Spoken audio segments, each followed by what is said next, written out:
Hello and welcome to the Blue Monday podcast. Now in our fifth season, looking into the exciting happenings of Ipswich Town Football Club.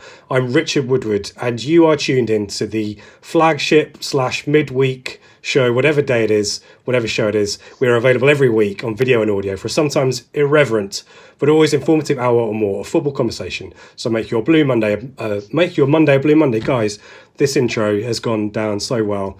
You can tell that I'm not at work. You can tell that the brain has gone to mush. It's gone to Cadbury's fudge. That's what's happened to my brain. I'm joined by Craig and Seb. Gentlemen, how are you doing? Craig, let's start with you. Good Christmas? Or any good presents you want to tell us about? I say it was mainly books, really, that I got.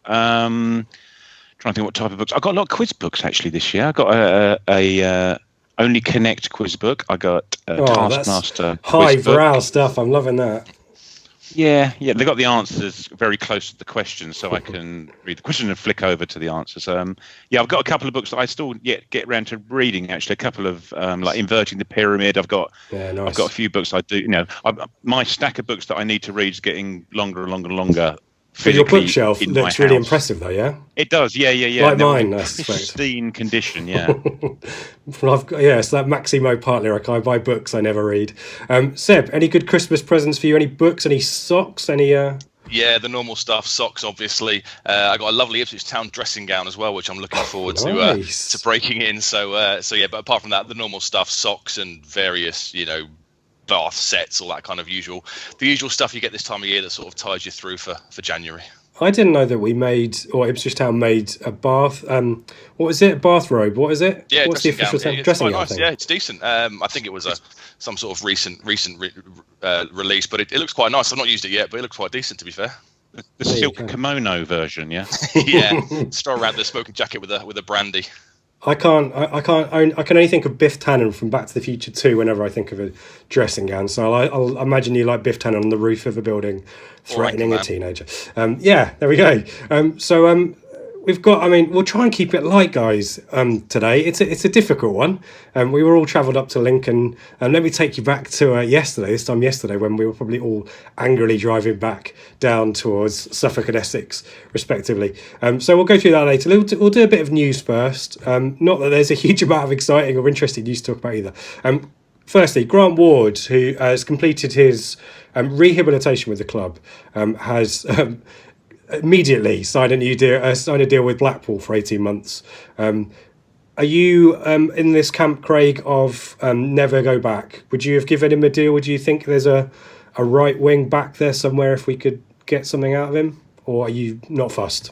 No, not fussed. Not for me. No, I think he'd had his time here. Appreciate it's in the league above, but he'd had his time here. We knew what he could do. He played how many games for us? I don't know, 70, 80 games, did he? I don't know. Was he that long? But he didn't really have much of an effect, bar the first match he played for us, right midfield. I think Klug did try him at right wing, didn't he, in one of these caretaker matches, or when he was in charge. I think it was the Millwall game, wasn't it? Yeah, I don't think that ended particularly well. So no, it's no duty of care on our behalf to have to get him fit. Fair enough, no problems with that. But no, I'm not going to lose any sleep with him going to Blackpool, and you can see him now tear up the league from here on in, I suppose.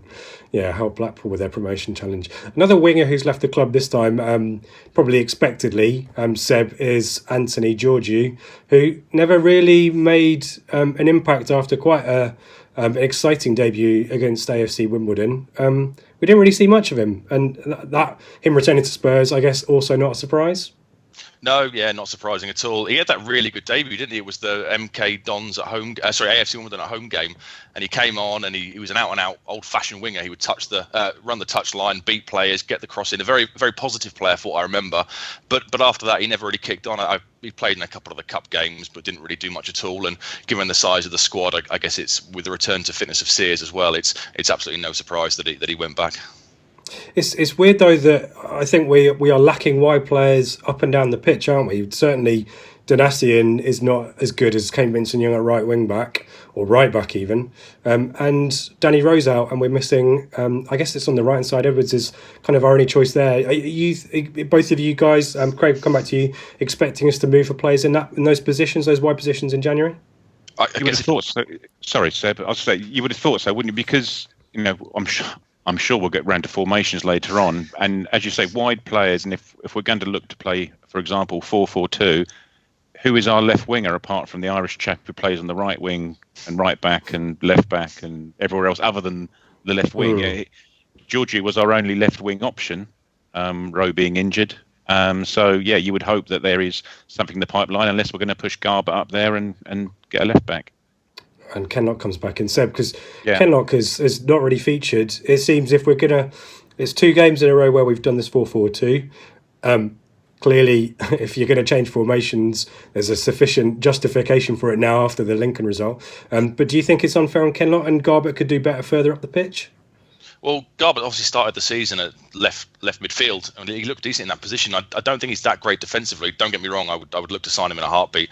I think he's a very good player, but I don't think he's as best at left back. So I wouldn't mind Kenlock coming back in. He was part of the side that had that good start to the season, and with Garbutt out, with Rowe out, sort of for 2-3 months? I think they said he was out for.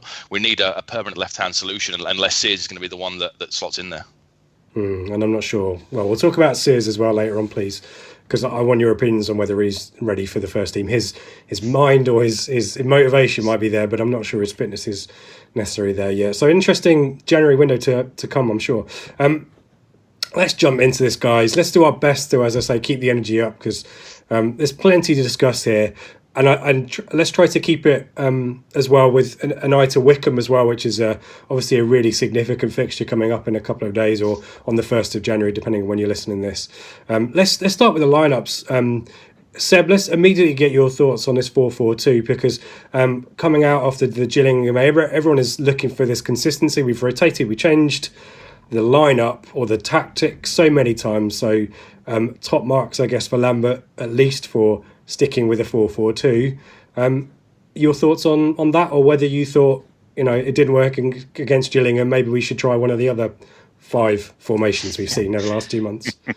Obviously, it didn't work against Gillingham, but I was happy to see it because it breeds some sort of consistency. Harry spoke so much about covalent bonds, and you're just not going to get that if you're chopping and changing personnel and formations every single week. So I was happy with the 4-4-2, and I was pretty happy with the personnel. My only concern, as always, is Judge playing out of position. He tends to wander in field, and he leaves whatever flank he's on, he leaves it horribly exposed. And I'm not a big fan of Dazelle in a midfield 2. I think he's great in a 3, but in a midfield 2, I do have doubts. So whilst I was happy with the 4-4-2, perhaps just a couple of personnel changes rang a couple of alarm bells for me. Sorry, Rich. And therein lies the reason why I don't like 4-4-2, is because if you've got Judge playing it and you've got Dazelle playing it, and if you've got, and to my mind as well, Skews doesn't work in a midfield 2. I don't think we've got the personnel currently that can play a 4-4-2 adequately, as we may have found out over the last 2 matches, I suppose. Yeah, if it's done anything, it might have proved that 4-4-2 is no longer the way to go. Let's go through the lineup quickly. Norris keeps his place, awarded the sponsors man of the match, and actually I think he was in one of these kind of Twitter stat account team of the round, because it's not the week obviously. I thought he was shaky against Gillingham, and a lot of people calling for Thomas Holly to come back in. I think those calls only grow bigger now, but Norris nevertheless takes up the position in nets yesterday. Garbutt, Wolfen and Chambers Dynasty are a back 4. We mentioned Judge on the left-hand side notionally in this formation, though I put the average positions out and Judge was a central midfielder, guys. Downs, Dazelle in the centre, as Deb has mentioned. Edwards is outright, and it's Jackson Norwood. Again, we're talking about the covalent bonds, the pairs, another opportunity for these two to rekindle the partnership that worked so well at the start of the season. Craig, any other bits and pieces you want to mention there on that lineup, or the personnel in the picked? No, I don't think so. No. So other than as you're saying about partnerships, yes, it's nice to see the partnerships. I just don't think that those understandings work in a 4-4-2. I'd like to see Downs and Dazelle play, but in a 3. Let's. Craig, I guess two names to mention, notably who are not in the 18. Enciala, who mixed fortunes against Gillingham and Portsmouth, and Nolan, who I think we'd had quite a lot of discussion about being potentially one of these new undroppables that we've tend to see over the years, but no place for him either on the bench. Any thoughts on that? He was injured, wasn't he? I think Lambert said afterwards. Well. Oh, okay. We were told he was injured in the post-match interview that I was listening on the way home. But yes, him and wink, wink, both him and Skews were supposedly injured, hence why they weren't even in the squad. Enciala, who knows? Lincoln. This is a word that we've not heard probably on this podcast for maybe a good year or two. Lincoln, unchanged, gentlemen. Look that word up if you don't know what it means. 4-2-3-1 formation for Lincoln with Vickers in goal. Toffolo, Bolger, Boswick, Erdley at the back four. Morel, O'Connor the midfield two. Jorge Grant, who had such a good game in the FA Cup tie at Portman Road, if you remember him. Hesketh, who we will mention certainly a little bit more later on. Harry Anderson make up that attacking three, and Tyler Walker, who is becoming a familiar name for Ipswich Town fans, sadly, over the last few months as well. Let's jump straight into this. Who's got this first goal? It starts really. I've got no action before 6 minutes when Lincoln take the lead, and it's Hesketh who is making things happen. Who's putting their hand up for this one? Yeah, I think that's me. Yeah, I think that's me. As you say, nothing really happened in the first 5 minutes, and Joe sent out a message on the WhatsApp saying Dizelle hasn't touched the ball, and I sent one out saying Judge hasn't even touched the ball yet. You know, we literally hadn't. Two of our players hadn't touched the ball when they'd scored. And to be fair to him, it's a lovely goal that Hesketh sets up just outside there, around the corner of our 18-yard box, our left back's corner, if you like. The ball gets pumped up the right-hand channel, and the ball gets knocked back inside. And Hesketh, without even looking, he runs towards our goal. And without even looking, he plays a reverse pass to Anderson, who's running behind him, who just slams it in the corner. It's a really nice goal. And I say, I've looked at the replay a couple of times. Hesketh doesn't even look for it. He just knows he's going to be there. Again, is this because they know what formation and style and system and runs that people are making? But yes, it's a great goal. But no one really tracked the runners, I don't think, on that one from our perspective, if you want to pick holes in it. Anderson was pretty free running into our box. Whether he was Dizelle's man or Downs' man, I couldn't say. And it's kind of down the left-hand side. We're going to talk more about the left-hand side throughout this, sadly. But no blame really there for the left-back. They kind of cut in between the left-back and the centre-back, really, don't they? Yeah, that's right. Yeah, I think Wolferton gets sort of dragged wide to try and win the header, which he doesn't. It gets knocked back inside, so it's then inside Wolferton and it's inside Garbett. So Chambers is sort of coming across to stop Hesketh. But so Hesketh just plays that reverse pass and it just takes everyone out of the game basically. And Anderson's running through on goal, just inside the box. And I posted this last night. I check out my Twitter feed for this. When we go behind, I mean, statistically, someone has replied to it straight away and said, well, statistically, most teams who concede first generally lose matches. We are below average in coming back from behind when we concede the first goal. And so automatically, a nervous Ipswich Town supporter base who have not been impressed over the last few months are already feeling a bit down on things, and we're already in the 6th minute. 14 minutes, Norwood gets fouled in midfield, ref plays an advantage. Downs it is with a lovely through ball to Jackson, who is kind of tumbled into the penalty area. A bit of a tame penalty shout there, probably went down a little bit too easily. That's the 14th minute. Skip forward to the 32nd minute. Andre Dizelle is fouled just outside the penalty area. And who wants to take it from here? 32 minutes this is. Yeah, I think it's me again. Yeah, I think it's me again. Yeah, as you say, Dizelle was fouled, and it was up our end of the pitch, wasn't it? And when it first happened, I thought, well, that looked a bit soft. I thought he may have just stumbled and bundled himself over, really. But looking at the replay again, he does get tripped by a couple of Lincoln players. There are a couple of legs there which do trip him over, and it's pretty much we said it before the free kick was taken, actually. If Garbett could choose a location on the pitch where he would want a free kick to be, it would probably be in that exact location that it was sort of in line with the goalkeeper's left-hand post, if you like, and it was far enough outside the box to be able to, with ease as it transpires, get it over and down again. So he and Judge are both standing over the ball, but they say there's only ever going to be one taker, and it was out of all the goals that he scored from free kicks so far, it was the simplest one from what we could see. It was just fairly straightforward. I don't know whether the goalkeeper got his positioning wrong, but he got it over with ease. He got it down because it hit the bottom corner of the goal rather than the top corner. So it looked like a relatively simple, if there is such a thing, a relatively simple direct free kick. And we were back in the game. And before that, as you sort of alluded to, we had got ourselves back into the game. We were playing nice football in patches. When we got the ball down, we were, at least keeping possession of the ball, if not creating hundreds of chances. But we were, starting to get on top, dare I say. I agree with that. I think it's this Dynastian injury on 40 minutes that really stifles our progress. Just wanted to briefly mention this. Again, I posted this on Twitter this morning on Chambers talked about this in his post-match interview. This weird goal celebration or lack of goal celebration that happened.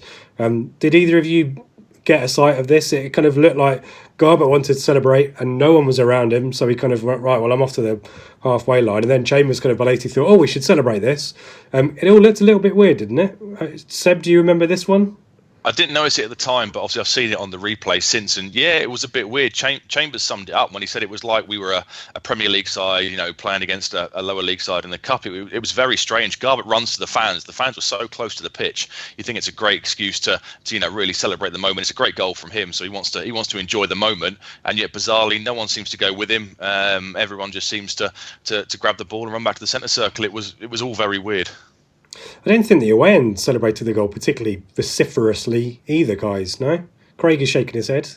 Yeah, that's exactly right. And I thought at the time, but I don't know whether they sort of got their cue from the fact that Garbutt just sort of was ushering everyone back to the halfway line after he scored. He sort of briefly ran towards the crowd and then sprinted off towards the halfway line. So whether they sort of took their lead from him and thought, okay, let's crack on and wait for the kickoff and look to score another. The way he sort of reacted was as if we'd got one back in the 85th minute and we're now looking to get the winner, before the final whistle sort of thing, rather than I've just stuck one in the corner from 25 yards out. There's 60 minutes to go. Yeah, quite. Yeah.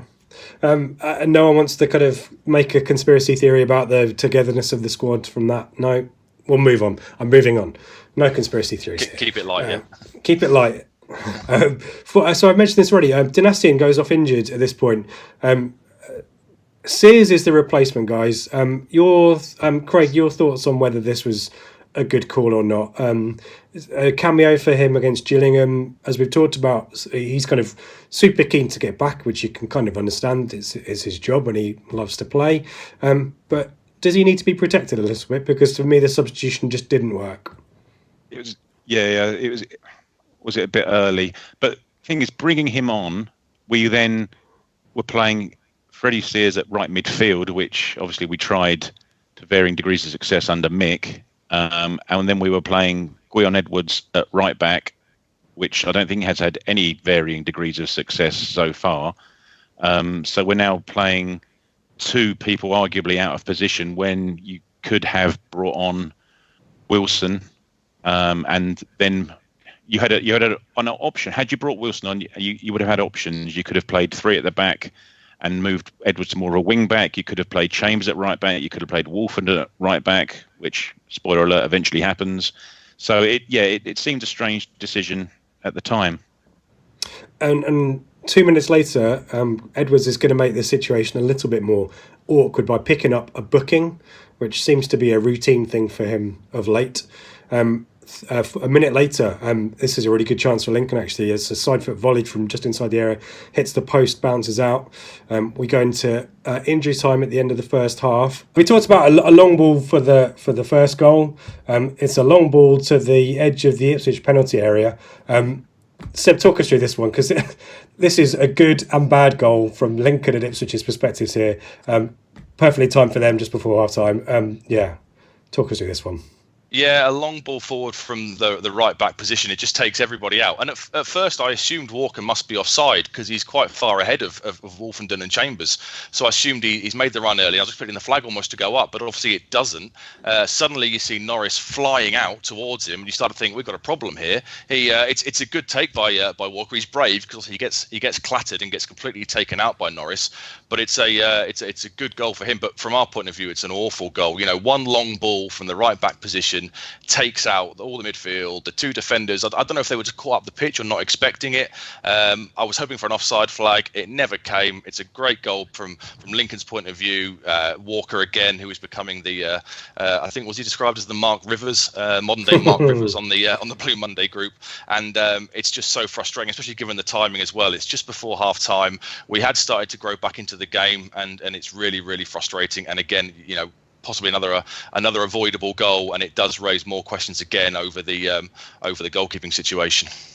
On the Blue Monday WhatsApp group, I call this a Serini moment. I was calling back the Blackburn 1-1 draw from the second Premier League season, where Serini dashes out and effectively makes up the mind for Matt Jansen to lob him. Walker's got, well, there's only one thing really Walker can do here, which is get there first and get a boot on it. Does Norris make his mind up, Seb? Does Norris just stay put and this doesn't happen? I think so. Make yourself big, make the angle as acute as you can for the player, and you give him a job to do by rushing out. He makes Taylor Walker's mind up for him. The only thing he can do is chip him, and good goal by them. But for me, he has to stay on his line or come out a little bit, make himself as big as possible, and force Walker into some sort of shot rather than just the only option was given to him. Craig, if you're a goalkeeper here, are you flattening Tyler Walker rather than letting it the shot away? Yeah, I don't think it was just what annoyed me was how many times in a match do we just smack balls down the pitch into channels and they're just mopped up by centre halves, aren't they? It's just a bog standard 99.9% of the time just gets headed away.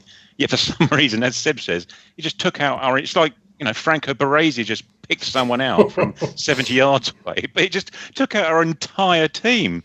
And as Seb said again, had Norris stayed where he was, the ball was bouncing so high that Wolfenden and Chambers would have both got back in time to, mop up or at least delay Walker a little bit. But yeah, terrible goal. And Seb, what that does is convert what was a fairly decent 1-1 half-time scoreline to a 2-1 losing position. We hadn't played particularly badly. We started slowly, talked about that, grew into the game. Dynastian's injury, the substitution kind of threw us a momentum away a little bit. But Lincoln really relentless towards the end of the first half to get in front and deserved, I guess, because of that effort and impetus to take the lead. But it really, the mood in the away end could have definitely fell, didn't it, at that point? Yeah, absolutely, because the timing of it was so crucial. Was it the second minute of the added on 3? It was a really, really bad time to concede, a really crap goal to concede, and suddenly all the good work that they've been building since Garbutt's goal was all totally undone in an instant. It changes Lambert's half-time talk. It's a cliche. It's the best time to score in football just before half-time.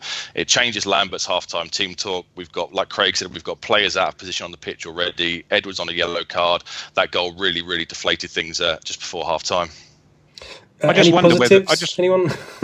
well, in the first it's a positive, but I'm going to turn it into a negative.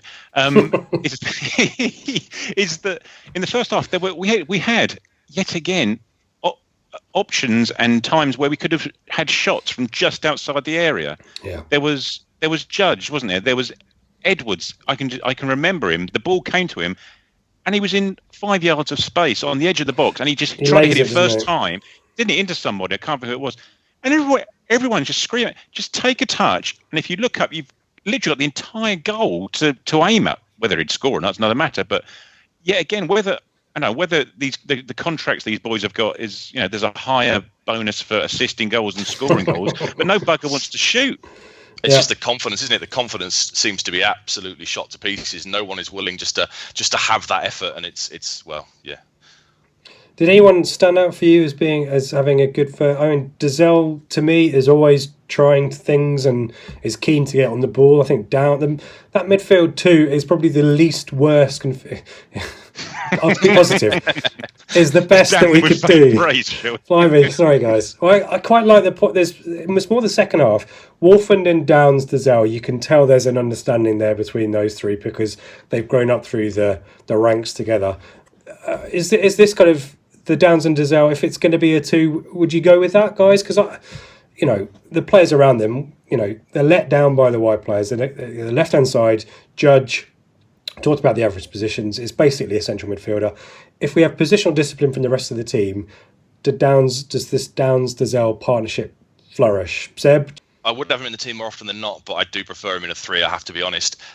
He's the one player that can make that killer pass, and we saw him try it on a few occasions. He was picking the ball up in decent areas, and he's the one that's sort of brave enough to look to make that killer pass into the forwards. Okay, it didn't come off on several occasions, but at least he's trying to do it. For me, Downs would always be one of the first on the team sheet. He's had a really good start to the season, albeit a bit of a drop off recently. But as far as the on-field partnerships in the first half went, they were the best ones by far. Jackson and Norwood didn't really link up at all in the first half, and obviously Chambers and Wolfenden got themselves in a right mess with Lincoln's second goal. So the central midfield was the only highlight, let's say, of the first half. Craig, are you going to find me any silver linings for that first half, apart from the fact we scored a goal, which we hadn't done for the previous 2 matches? No, I think we're going to struggle, aren't we? Let's move it on. It's fine. Yeah. What was quite nice actually towards the end of the first half was it was getting so dark because they hadn't turned the floodlights on that you couldn't see a lot of the stuff that was going on. There was a lovely pretty sunset as well, wasn't there?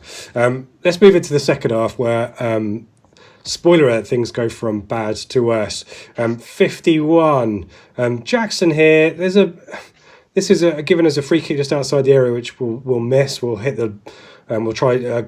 Garber tries to go under the wall, and people are wise to it. But I'm trying to remember the rules here. But is this a goal scoring opportunity if he's pulled back in on goal? There's no one between him and the goalkeeper. Can someone?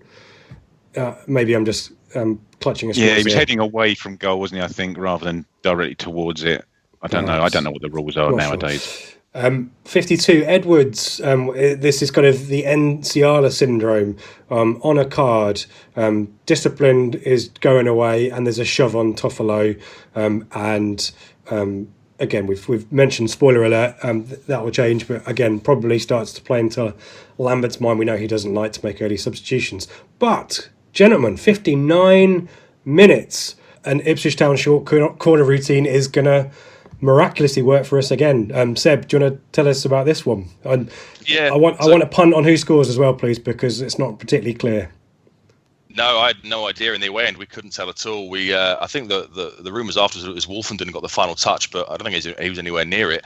So it's a corner to us. I was stood with the guy on my left who went, "Oh, we're crap at corners. We won't score this." And then we took it short, and I went, "Why do we do short corners? They're absolutely pointless." And then sure enough, we got a goal from it. So you're expecting Garber to sort of whip it in. He plays it short. Judge plays it into the near post, and Sears gets a decent flick on it, and it just hits Ruffalo, hits him dead on, and he can't do anything about it. Norwood was there pressurising him, so I guess if Ruffalo's not there, Norwood probably does still tap the ball home. But it was quite a lucky goal from our point of view at a time where I don't think we started the second half especially well, so it's quite a lucky break. And at that point, you're thinking, right, 2-2, half an hour or so to go. Let's really make the most of this now and really look to push on and show that we are one of the big boys in the league. But a lucky goal and yeah. A lucky goal, and as you say, we never really established ourselves back into the match. It does kind of ebb and flow up and down the pitch. It becomes a little bit of a basketball game. 64 minutes, the aforementioned switch of Wilson for Edwards, who was walking a bit of a tightrope, happens. Wolfenden it is who moves out to right back. And this, Craig, feels like a substitution that was probably, the Wilson for Donassim should have happened the first time around. We've wasted a sub, is the short of it. Yeah, I think so. Yeah, but and as you're saying about Edwards, and as we were talking about again, is how many he's been booked so many times this season, and they're all for sawing someone in half, aren't they? As well, he's not getting anyone like Lawrence used to get for gobbing off to the referee or anything. He's taking people out left, right, and centre. There was that one down at Fleetwood, wasn't there? Very similar on that left-hand side where we were standing, and he did it at Coventry as well, and it always seems to result in some pile on with all the players coming in from left, right, and centre. So yeah, he's for a worry little fella. He gets stuck in, but he can't tackle for toffee. No. 71 minutes, guys. I've mentioned it. It's a back and forth. 3-2 though it is for Lincoln. Again, apologies. Who's going to talk us through this one? It's I don't know if you saw Vrancic's goal against Spurs for Norwich, but Morale has the freedom of the pitch, doesn't he, Craig? Yeah, it does. It was very similar to that Norwich, wasn't it? That just completely opened up for him, didn't it? Tottenham were all over the place in that goal. Well, this one, and this is one that Lambert was alluding to, I think, in his post-match interview, was our throw-in, and it was our throw-in pretty much in front of our dugout on our left, and it's thrown into Norwood, just bog standard, thrown into Norwood at his chest, and he can't control it, and he miscontrols it, and it gets nicked off of him. And then Lincoln play a couple of nice little 1-2s in the centre of the park, and all of a sudden they're breaking on us. Morel, isn't it? I think that just runs, and then Sears sort of comes over towards him and then decides to veer away from him. Dazelle, it's probably the reason why he can't play in a 2, is just trotting about 2 or 3 yards behind him with no real intent to get back or take him out or anything. Chambers then sort of ushers him towards the left-hand side of the pitch, but isn't really close enough to make any impact, and he puts the ball across the 6-yard box for our friend at the back post again to tap in. Can't miss. But again, it just comes from our throw-in, and again, what you see 99 times out of 100, the ball gets thrown into a striker who controls it, lays it off. But for some reason, Norwood yesterday had an appalling game yesterday. Whether he's still just working under the sheer frustration of playing up front and not having any chances or limited chances to score, or no service, fighting really. against 6'4" centre halves, and he had a textbook Norwood. Unfortunately, what is turning out to be a textbook Norwood performance now, whereby he gets the arse very early doors and then spends the rest of the match just bundling into centre halves and nudging them, and the referee's picked up on it once, and he will now pick up on it for the rest of the match, but doesn't seem to make any effect on how he's going to play for the rest of the match. But so unfortunately, it just all stemmed from that one mistake and just inability to get any sort of tackle in midfield to allow him just to run into the box. Yeah. Oh well, Norwood's tetchy afternoon was going to end at 75 minutes because he's substituted for Will Keane, and 3 minutes later it's 4-2. Again, I'm looking at someone who's looking like they're about to speak. It is Seb. We've talked about the keeper. Is he a fault here? He's got to be, isn't he? It's a short corner. They take it quickly to the edge of the box. I think it's Judge that runs out to try and close the guy down. I guess we switch off a little bit from the corner because the guy's just hanging there. It's a really good ball in, to be fair, from the Lincoln player. He delivers it into that sort of awkward area at the back post, and it's Keane. He loses his man. He gets ahead of Keane. You want him to be stronger there, but the guy gets a yard on Keane, hits the post, and Norris is just unlucky. It bounces off the post, hits Norris's arm, and goes into the back of the net. But for me, you want Keane to be the strong player there. Maybe he didn't read the short corner. Maybe he switched off. I'm not sure. But again, a pretty poor goal to concede from our point of view. The ball is very good, but clear your lines, do the basics, do basic things at this stage of the game, and we just don't do it. It's an unfortunate bounce, isn't it, off the post to hit Norris, isn't it? But yeah, I don't really blame Norris. He couldn't have come for it. It was delivered a decent ball in a bit of pace to a dangerous area. Keane is the one who unfortunately has to stay switched on and not let the guy get goal side of him, but he does. There was some real anger building in my little neck of the woods behind the goal at that point. Is that you starting it, Craig? Yeah, yeah, that's it. There's they had a little period, didn't they, of having a few corners in a row, and there were lots of free headers from Lincoln's perspective in the box as well. And despite us having 11 men in the box, we managed to have one of their players free, 4 yards out to tap in across. So Market was particularly poor yesterday, wasn't it? Yeah. There were a lot of free headers, and it just things are bubbling. And I say we had everyone in the box and no one marking the guys from Lincoln who were just dotted outside the box. It was just not great yesterday. And I think there was an angry point where I think Jackson was shouted up the pitch by the away end, wasn't he? I think all 11 came back, as you said, for the corner.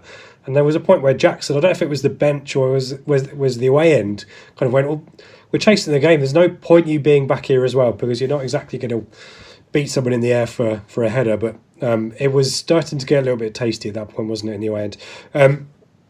83 minutes, we have another goal. I mean, it's a goal fest, guys. At least we got goals, and it's Wolfenden and Downs combining. Again, I'm looking for someone who's positively got an expression on their face. Craig, tell us about it. Yeah, Yeah, you're right. It is Lovely square from as, Wolfenden.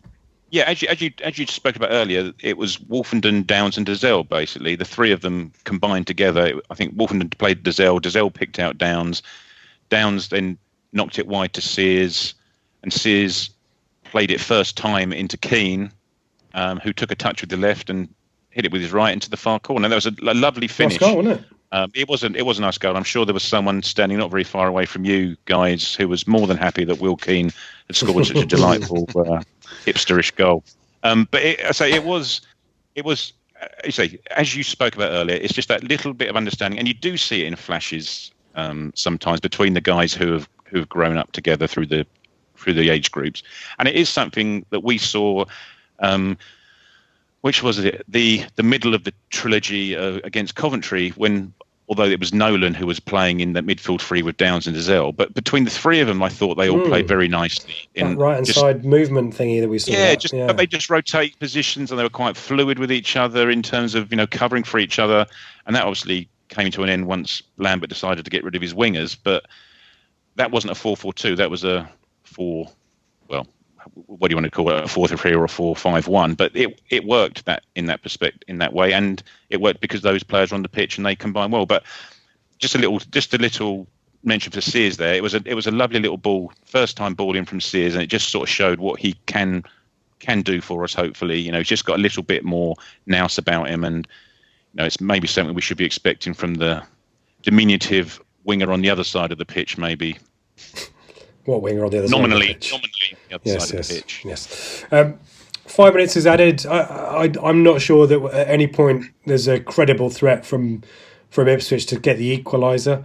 What there is quite a tetchy exchange between Norris and the referee. The Norris thinks he's had the ball kicked out of his hands or blocked, making a clearance, and thinks he's got a free kick. The referee and his linesman not helping him out by telling him it's actually a goal kick, because I think there's Norris goes to clear the ball, it hits someone, bounces up, and they miss the chance, don't they? It's effectively an open goal, and that would have been given because the referee didn't give the foul. That could have been very nasty, but yeah, that was a bit of a... Seb, you want to say something, don't you? That was a bit of an arsey moment there, wasn't it?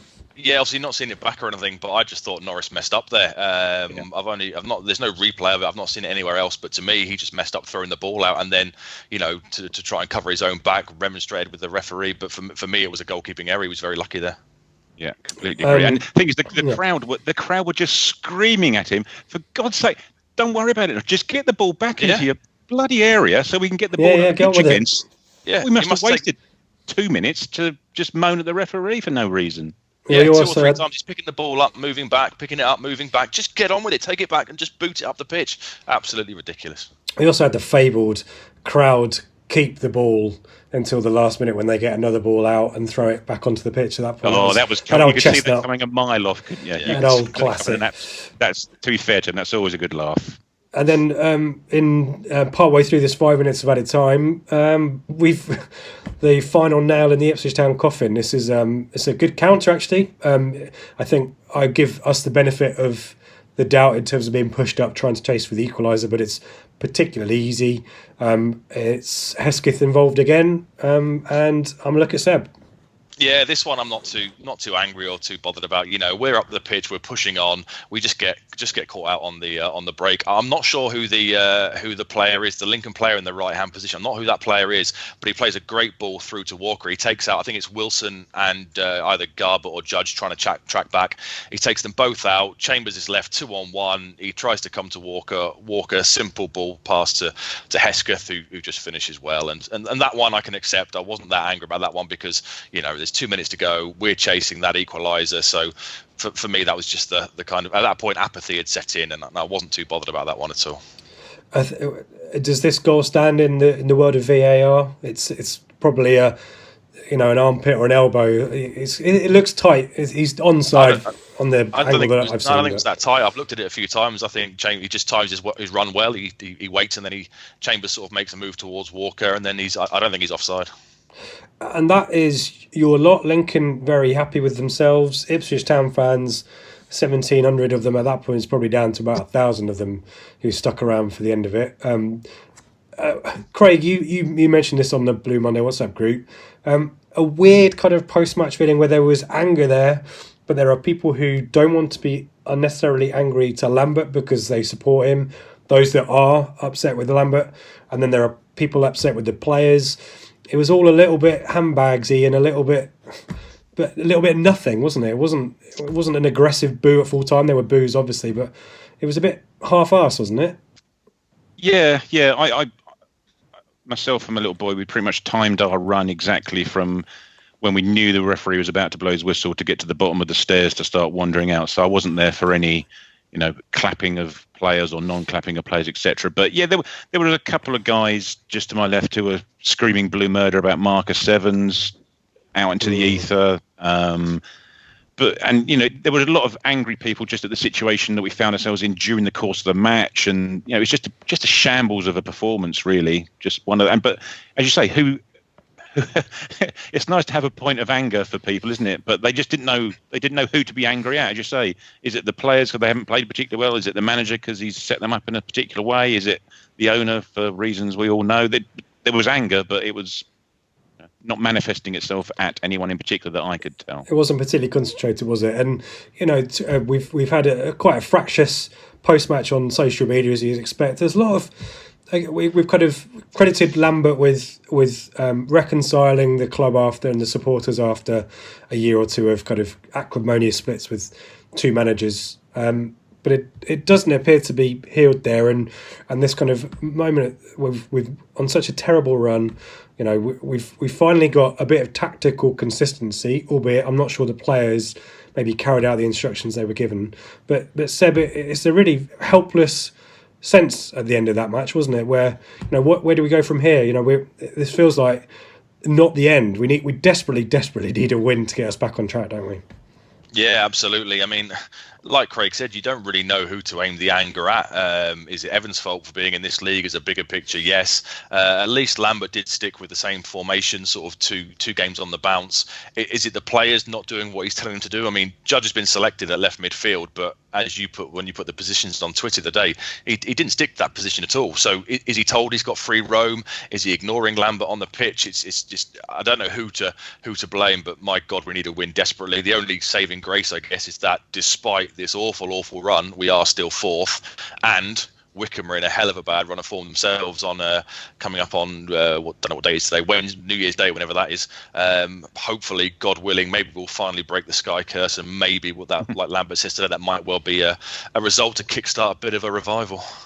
Yeah, along come Ipswich, as the saying. Well, yeah, we had this conversation in the car on the way up, didn't we? I think, didn't you, Rich? Didn't you say Lincoln have been on a bit of a bad run of form recently? So straight away I said, well, that's us screwed then, because the one side you want to come to town if you're struggling for goal scoring or picking up results is us. Yeah, and Walker hadn't scored, had he? Tyler Walker hadn't scored for like one goal in 6 weeks or something like that, hadn't he? Yeah, Lincoln's form was patchy. Wickham's form, we'll come on to that at the end, not so good. So again, along come Ipswich. Let's do some questions, guys. I'll try and pitch these as equitably as I can. We'll start with this one where Craig has already intervened. Kevy T, FFS. I don't know what that means. I assume it's offensive. Get two old sweaty arse players who know some tricks, like Paul Goddard and Steve Whitten, and we're up. You're an advocate, Seb, for a big hulking striker like the Akin Fenway kind of mould, aren't you? But yeah, guys, tell us about what do we do? I'm a bit naive. I think I'm inferring some stuff in the question there. I mean, we've been described as a non-streetwise team for years, haven't we? We're not savvy when it comes to football. I think Roy Keane said that, and that must be 11 years ago. So that's something that's always been there. I would like a big physical brute of a centre forward to join us in January. That's not saying I want to go to any kind of long ball, any kind of hoof it up to him, but I think we need someone with a physical presence up there, and then have the runners, the likes of Sears and Edwards and Rowe when he's fit, and either Jackson or Norwood to make runs off him, and just someone who can hold the ball up, because so many times yesterday the ball was just coming straight back to us from our own goal kicks and whatnot. Craig, are we too naive? And is Steve Whitten a player in the mould of Steve Whitten? I mean, I know that's we're looking at Messi and Ronaldo. We're looking at a lot of money. Yeah, I don't think we'll be. Those kind of players don't grow on trees. But do you agree that we're a bit naive and we need a few more streetwise players, maybe from this level, to give us a bit of more of a What was noticeable? What we thought yesterday was just how quiet we were as a team. As in on the Chambers. pitch? Correct. Yeah, that's right. You look at that team yesterday, and how many of them are actual, proper shouters and bawling at people? Chambers sort of is, but who else? Norwood, he'll have a moan and a groan at people, but I don't think it's particularly. Yeah, that's right. It's not particularly constructive, I don't think, to his own teammates. But where's our Magilton in the middle of the pitch? Screaming at people to do the right thing. Where are our? It's been said before, but where are our leaders on the pitch? Wilson comes on, he's quiet, isn't he? Wolfenden's quiet, Donasian's quiet, Downs, he's not a shouter on the pitch. He's a young kid, for God's sake. But Dazelle doesn't say boo to a goose. But so we're just a very, very quiet team. And there were at points yesterday where Chambers was having to instruct Edwards on where he should be playing right back. That's not where he plays. Well, that's not really what he should be doing during the course of a match, you would hope. But let's say the team as a whole just seems quiet, and whether that's we have to, eventually we'll need a new captain, and who that captain is, I don't know who it will be. But when we brought in Mowbray, when we brought in Holland, when we brought in Magilton, we were bringing in not necessarily players who are, in Holland's case, experienced at that level, but they were leaders of men. I just think we're lacking leaders and have been for a while, to be fair. Yeah. Scott Moore, Seb, and we've probably dealt with this, but I'll give you a second bite to it as well. What looked like a strong squad at the start of the season now looks very weak. Where do Ipswich need to strengthen in January to get back on track? You've mentioned your striker. I've mentioned at the start the wide players. Are we missing anything there? I would still, I think I said it on the pod last time, I would still give Tommy Smith a 6-month or an 18-month contract as either cover or to come in alongside at the back. I rate him higher than Enciala, and I think he could do a decent job at this level.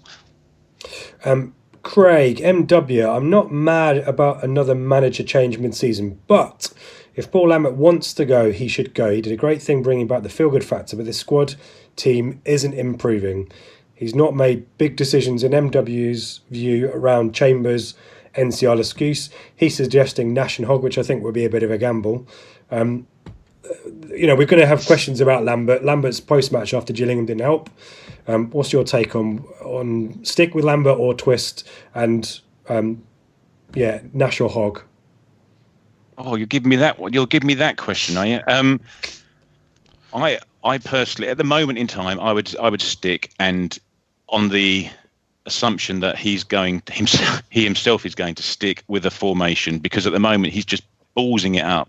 And I said, not the last time I was on, but the time before, that I hope he's as good tactically as he seems to think he is. Well, I don't think he is as good tactically as he seems to think he is, or the players that he's got aren't as clever's not the right word, but aren't as clever to deal with this plethora of styles and tactics and formations that they're getting thrown at each and every week. If he can settle on a formation, and there's no reason to my eyes, and I know Joe's spoken about it previously, there's no reason to my eyes, well, we can't go back to the formation he actually tried for the first 2 or 3 months he was in the job with us. I remember going to Reading, it was his first away game, and it was a bit extreme because we had split centre halves to the extreme, and Skuse was sitting in the D outside the 18-yard box, and we were, trying to play out from the back and having Jordan Roberts as our focal point that Seb's talking about needing a focal point up front. But for some reason, we just seem to have gone away from it. But to my eyes, we've got players in the squad that could, especially now that Sears is back, that can play that formation. If you think you've got Sears and Jackson as your quick wide people, and Norwood stroke Keane as your focal point in the middle, you've got a number 10 that is more than happy to roam around and get involved, especially in the middle of the pitch. Yeah, exactly that. Yeah, and you've got either wing backs. I don't know, but I would stick with him for the time being. NW. So as long as he promises not to balls it up. I just think he's tried to be too clever for some reason. I don't know why.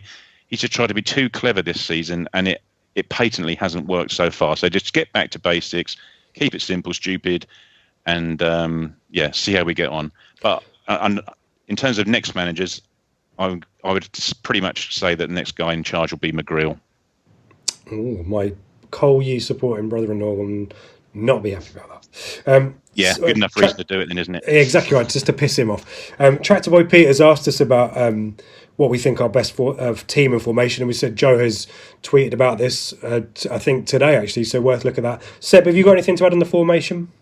For me, it has to be 4-3-3. We have so many central midfielders. That is the real strong area of our team. And like Craig said, with Sears coming back, obviously you'd expect Lancaster to be one of the wide forwards as well. Appreciate he's not going to be around for probably this entire season, but with Jackson and Sears as the wide options, Norwood through the middle, and then it gives you that you can play the likes of Downs in the likes of Giselle in central midfield, because he can do what he wants to do. He can break forward, look to make those killer passes into the channels, and he's got the security of either Downs and Scouse or Downs and Nolan or somebody else behind him. Nolan wants to play as almost like a box to box, so he gets his favourite position. Downs is your insurance policy as your defensive player or Scouse, and it just seems to be the best way to get our squad into some sort of recognised positions. You're not playing people out of position week in, week out, and hopefully if you did that, you'd get some settled performances on the pitch.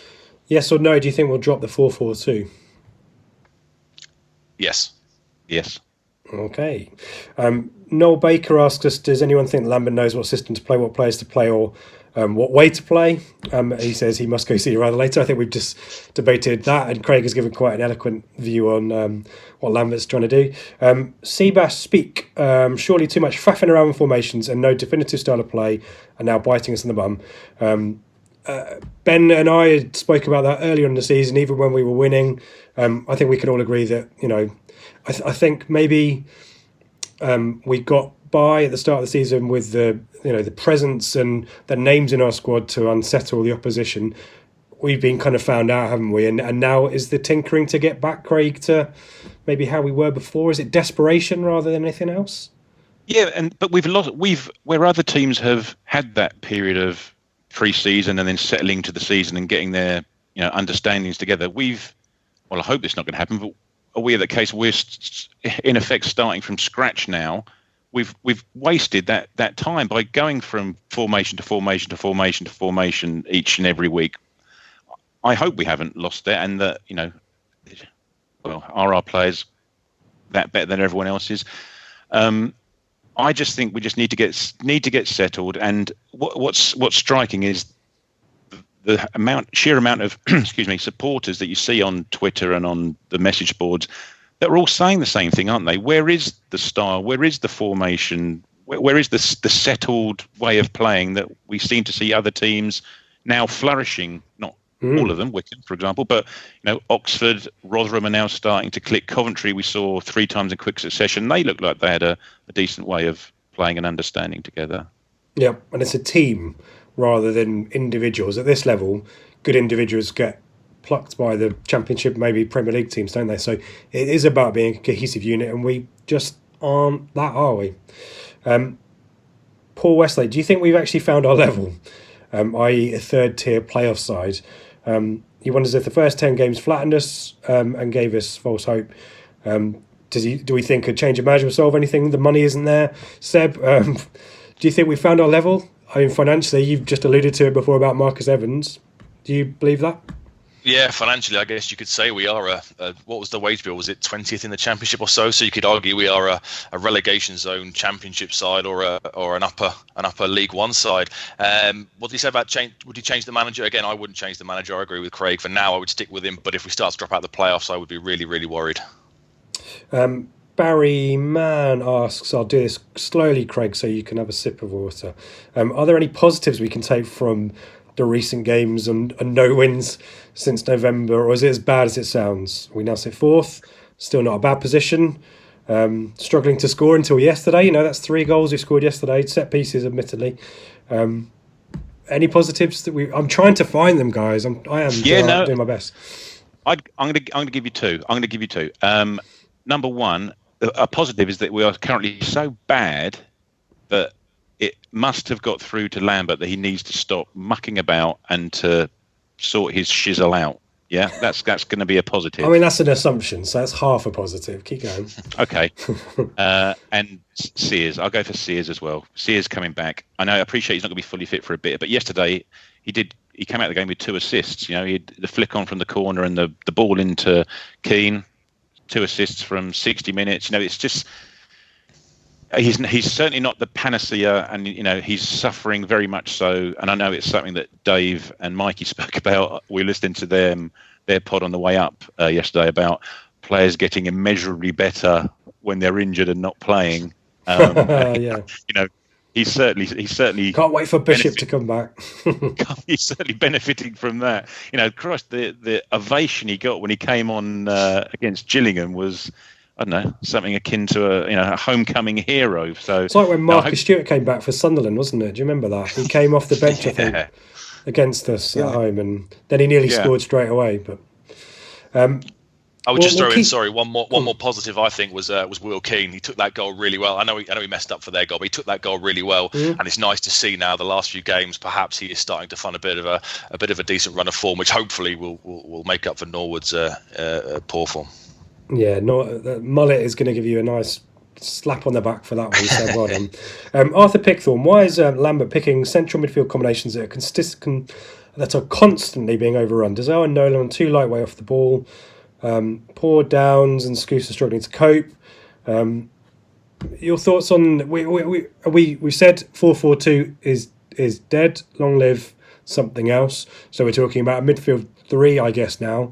What is your preferred midfield 3, Seb? Everyone being fit.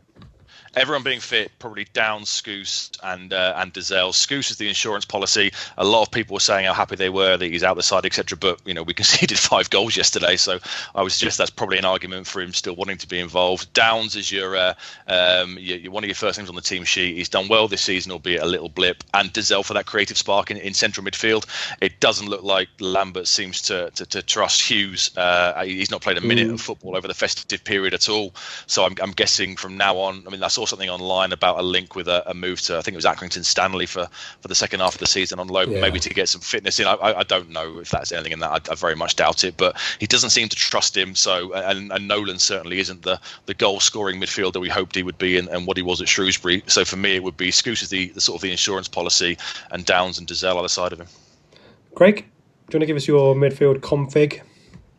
Yeah, I'd say it's a little harsh saying that Downs is lightweight in the middle. I think the problem I don't think to be fair to Arthur, I don't think he said that. I think he's I think he's saying struggling that to cope. I think there's quite a lot of work for them to do because Nolan and Dazelle leave him in the lurch.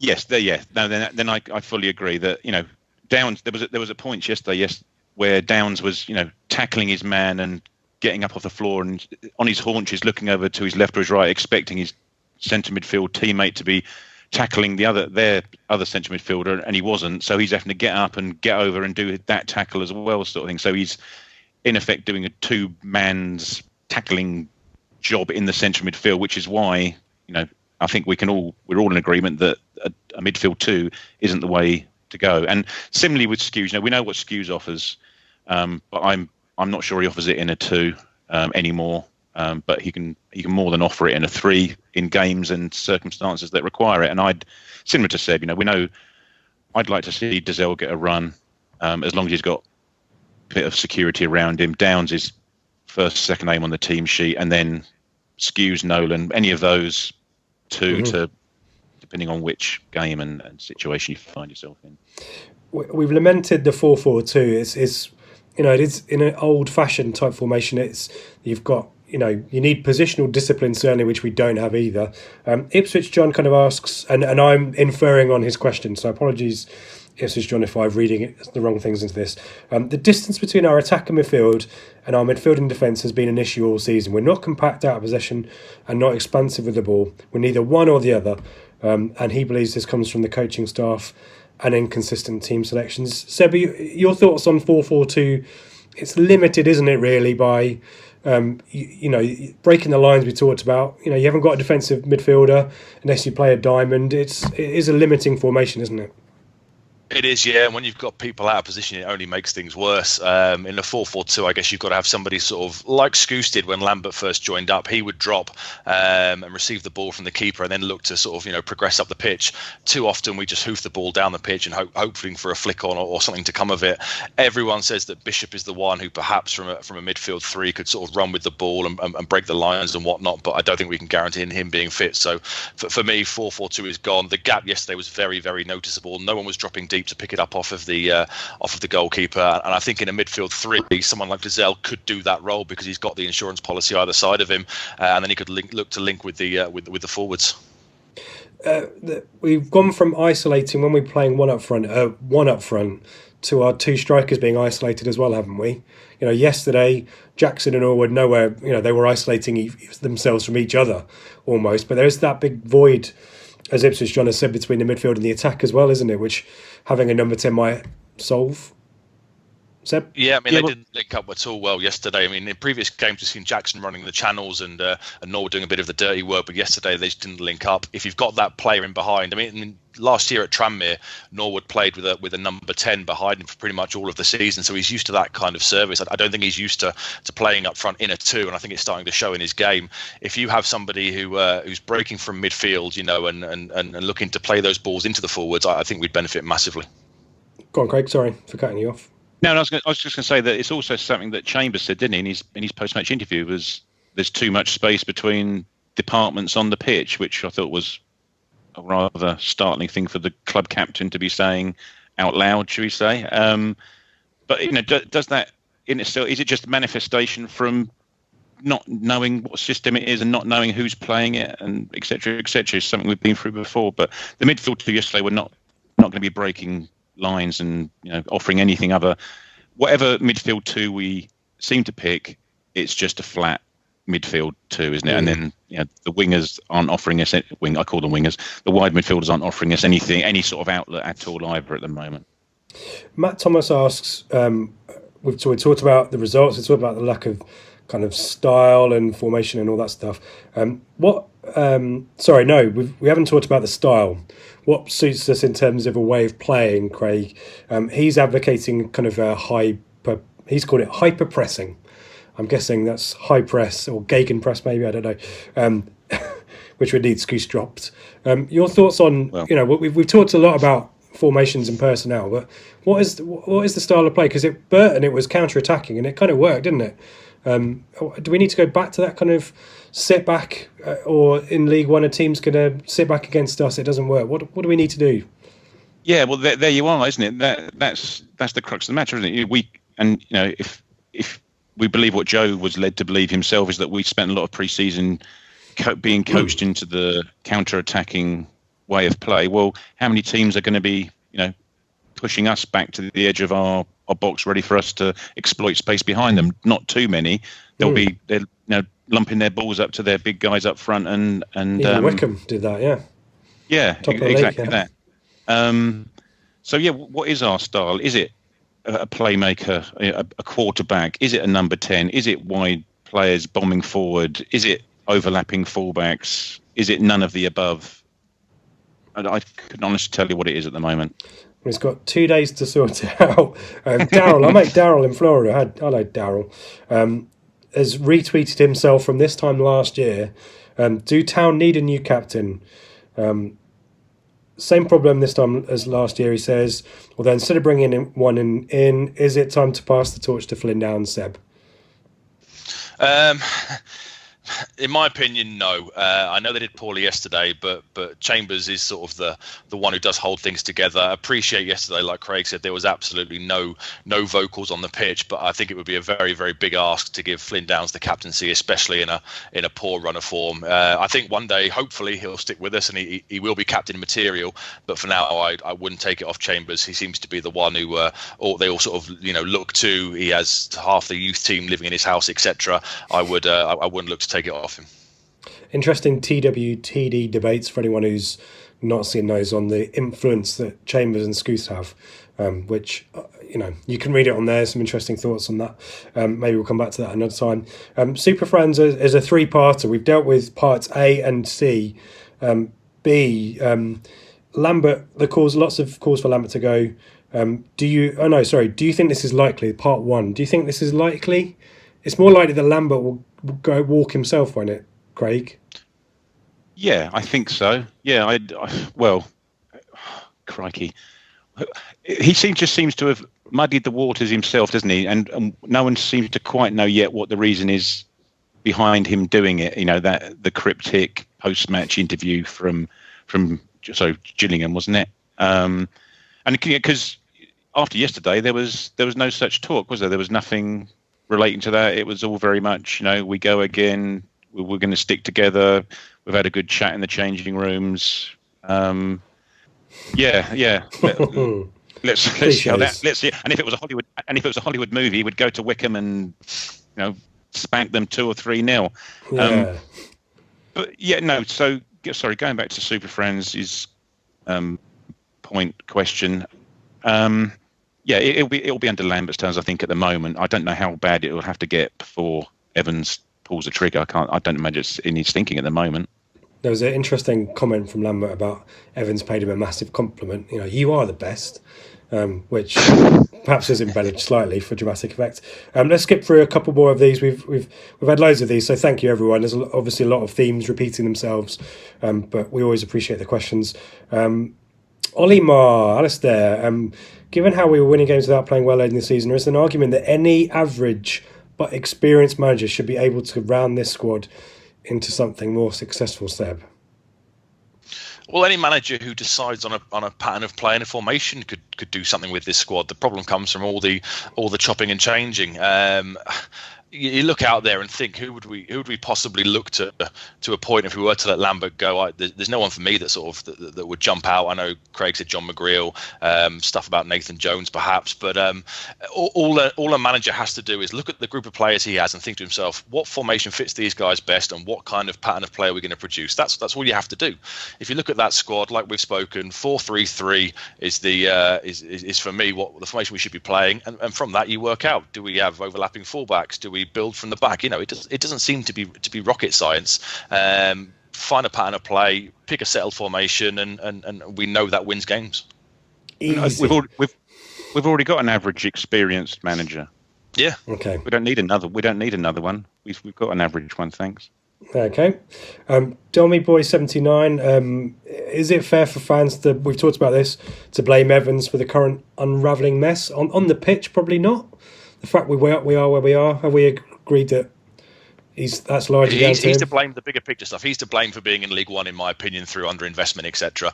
But you can't hold him accountable for what's going on at the moment. He gave Lambert the players he wanted. He did back him, so he's not to blame for this run of form. The pin has got quite an interesting double threader, so rather than read that out in full, I'll encourage people to look through that.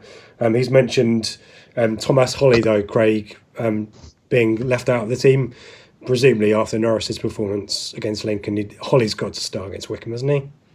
Yeah, I think so. I still don't really understand why Holly was dropped in the first instance. Was it Southend, wasn't it?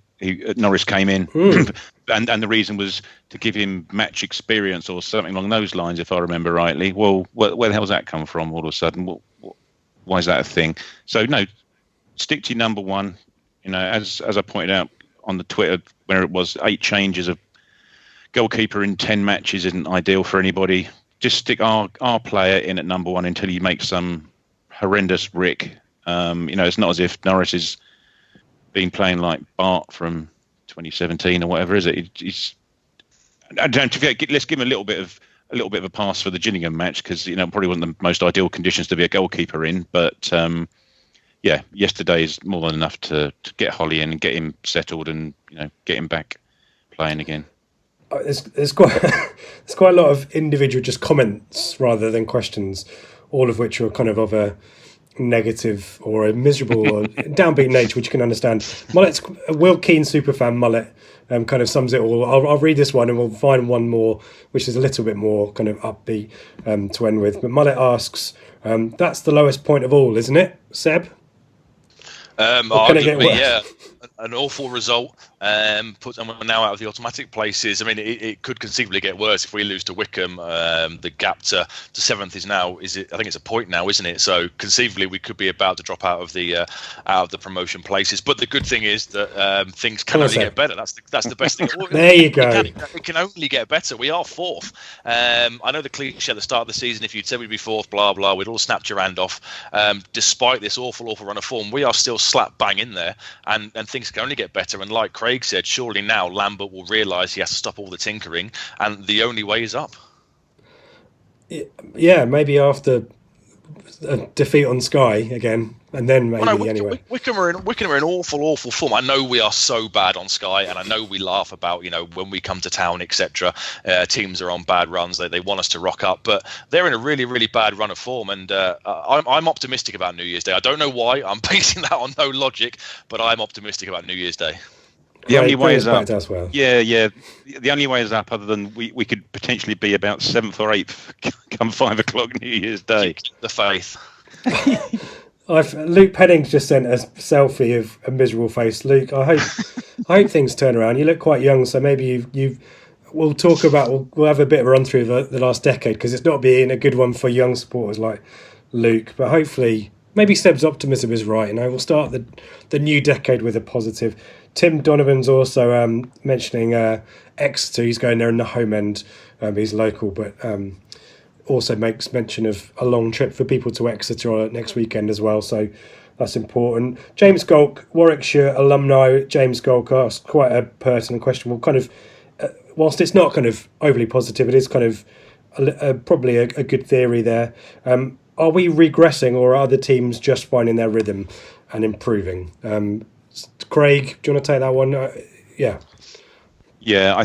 I'm of the mind. Well, are we regressing? Well, yes, we are regressing. Yeah, absolutely. But I think there is a lot in as James says, a lot in the fact that, and as I sort of spoke about earlier, that teams are starting to get their acts together purely by sheer weight of having played half a season with similar players, with similar formations, and are just now starting to get into the swing of things. Hence why you're now seeing that like condensing of the. It is absolutely, yeah, that's right. Was there 5 points between about 10 teams or something, isn't there, just below Wickham? So I think that sort of proves the point that he's right, that teams are just starting to get into the swing of things, and therefore starting to beat each other, rather than it being a one horse race away at the top for someone. And kind of merging those two the Mullet question and James's question there is something to be said, and I think I've mentioned this in the pod before, about us sorting our shit out now rather than having this run in March or April and then missing out. So you said it, Craig. Hopefully this is a kick up the arse for Lambert. He's learning some lessons, hopefully, and as Seb has said, hopefully the only way is up from here. But there is plenty of football still to be played. Let's just do the roundup quickly before we. I've got a bit of a stuff on Wickham, a bit of end of the decade polls that we did. Just want to go through the results of that. Just some. Let's see if I'm clever enough to figure out the results that matter at the top half of the table. Wimbledon 1, Oxford 2. Oxford, the form team, up into the automatic places for them. Bolton hunting down Southend, a draw for them against Shrewsbury. Doncaster 1, Sunderland 2. Sunderland, is this the start of their resurgence, or is this another kind of false dawn for them? Fleetwood 0, Bristol Rovers 0. Probably a good result for the teams in the playoff positions, that one. MK Dons 3, Portsmouth 1. Portsmouth, who have beaten us and Wickham in the last two matches. Rotherham 4, Peterborough 0, guys. Is it silly season? Are we writing down these results to Christmas turkey? I don't know. And there's still people, saying sack Lambert, get in Ferguson. All my life, really? Do we? No, thank you. Tranmere 1, Grant Ward's Blackpool 1, and Wickham 1, Coventry City 4. Play up Sky Blues. Great goal in that. Hat-trick from Matty Gooden. Really nice goal in that one. I don't know which one it is. Another kind of backheel pass, and he slams it in. Quite similar to Lincoln's first goal. But Wickham, bad run of form, guys. Let me tell you about their form. Only one win since they drew with us 0-0 in November. They do have Akinfenwa back from a suspension. He got sent off against Oxford. I think it was the second yellow. But 3 defeats on the bounce. Oxford 1-0. I mentioned that. Portsmouth I mentioned as well. It was 2-0. Coventry yesterday. Some key defenders missing who might come back. Darius Charles and Jack Grimmer. They do rotate. They've got quite an old squad as well. Matt Bloomfield played yesterday. I wonder whether he might duck out against us. But the big question really, less about Wickham because we know more about Ipswich. What the hell do we do, guys, tomorrow? I mean, Seb, it's a 4-3-3 formation for Wickham. Do we match up to this, or do we go back to the Coventry formations? What's your prediction on that? At least I won't get a score prediction just yet, but formation prediction. Formation prediction, I think 4-3-3. I've got a feeling he might start Sears. Again, I'm basing that on no knowledge whatsoever, but Edwards has been really off form recently. So I'd like to see a 4-3-3. Scouse back in the midfield alongside Dizelle and Downs. Sears either in for Edwards or Judge. I'm not sure who you'd put him in for at the moment, and Norwood as the lone striker. I'd match up with them. I wasn't that impressed at Portman Road with them. There was, shithousery kind of tactics from them. We should have beaten them. A perfectly good goal disallowed. So I wasn't that impressed by them. And the run of form they're on, I think we can win that. Craig, what's your formation for New Year's Day? Yeah, I similar formation. I think I'd have Keane up front. I think Norwood's just been so far off the boil recently. I'd have Keane. Far. It pains me to say it, with our friends, somewhat spooky little, what's the word I'm looking for? Likeness. Let's go with obsession then. Yeah, let's go obsession. My way, not yours. No, I think I'd go for Keane in the middle, and I'd go Jackson and Sears either side of him. I'd just go for it, and then I'd probably bring Nolan, assuming they're fit. Nolan and Skews, I'd probably bring back in. I know Nolan doesn't offer us much, but does he offer us a little bit more solidity than Dizelle does? Having just said that, I'd like to give Dizelle a run of games. It's just I'm not sure whether he's trusted enough just yet. I don't know. Donatian, we don't know about his injury, do we? Is that a doubt for New Year's Day? Who plays right back if Donatian's not fit, or do we go to a 3? I would Wolfenden for me. Okay. And Wilson alongside Chambers. It's going to be interesting. It would be great to start a new decade by wiping the slate clean of this Sky hoodoo, wouldn't it? Yeah.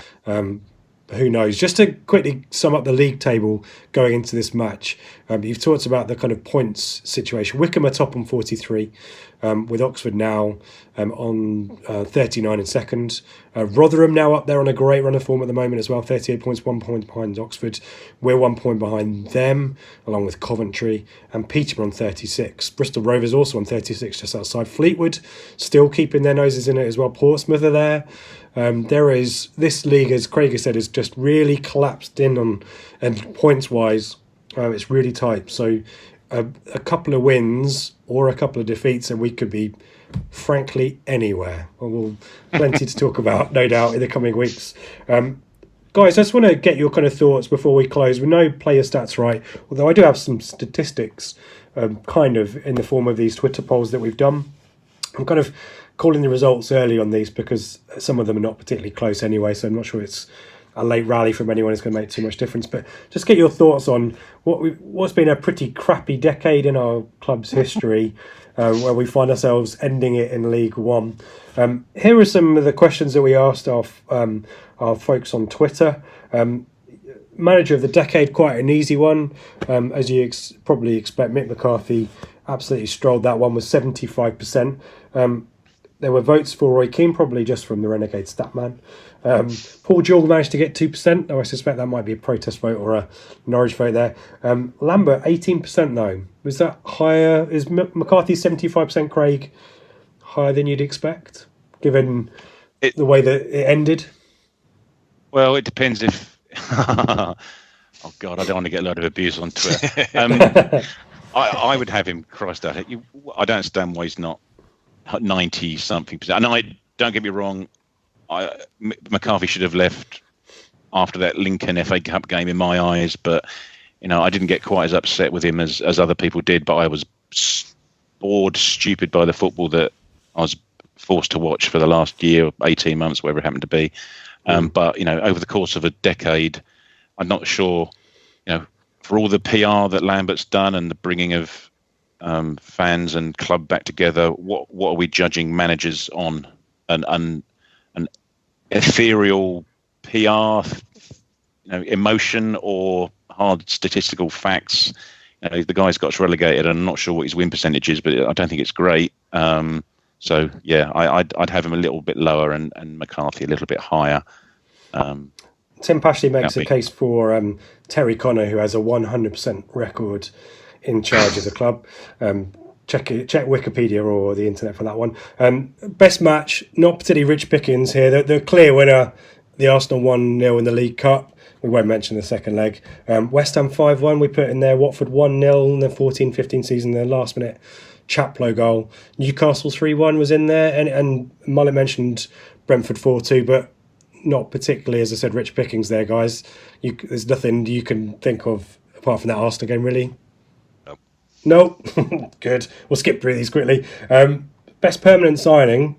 This is quite close between Chambers and Mings. I guess value for money wise, obviously we didn't spend anything for Chambers. Mings we spent a pittance but got a big fee in, or Marcus Evans got a big fee. Reinvested. Cresswell was in there. Murphy in there too. Any arguments about that one, Seb? Any other permanent transfers? I'd add Murphy second behind Chambers, because the one good season in the decade was 14-15, and he was the reason, he was the catalyst for that season. So for me, he'd be second behind Chambers, but I think Chambers deserves to win that overall. Loney then, a little bit more competition in this one. Bullard definitely not in the running for permanent signing, but Loney, he got 19% of the vote. It's really tight actually between Lawrence on 38 and Fraser on 37%. Those two, the standouts. Johnny Williams is in there. GB won't be happy that he's propping up in last position. We didn't really mention Maitland-Niles or Selina, but no surprises about those two, Craig?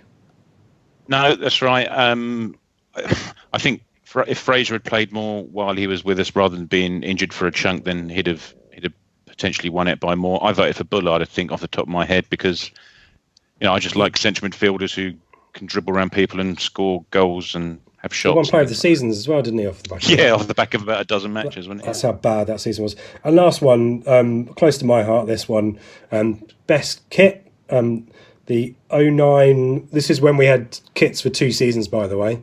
09 to 10 to 10 to 11 home shirt, which was the one we wore for the Arsenal game, if you want to remember that. And that got 9%. 14-15 home kit, won it by a landslide, though. 63% when we got back to Adidas. I logged in the 16-17 away kit. I thought the white one's quite minimalist, quite nice. And the Barcelona 19-20 edition, because we can actually wear it, and we'll probably be wearing it against Wickham. But 70% and 11% for those respectively. No other ones really mentioned. The Adidas kit, maybe that 14-15 season as well, but that 14-15 pair was quite good, wasn't it? The return. Sorry, Greg. Sorry, I just say the return to Adidas just was a bit of a fillip for everyone, wasn't it? At the time, we'd gone through a few in-house makes and bits and pieces, hadn't we? But to be fair to the club, they laid it on nice and thick as well, don't they, for the return of Adidas, and they do a good job, and they got some nice leisure stuff and tracksuits and hoodies and bits and pieces like that as well.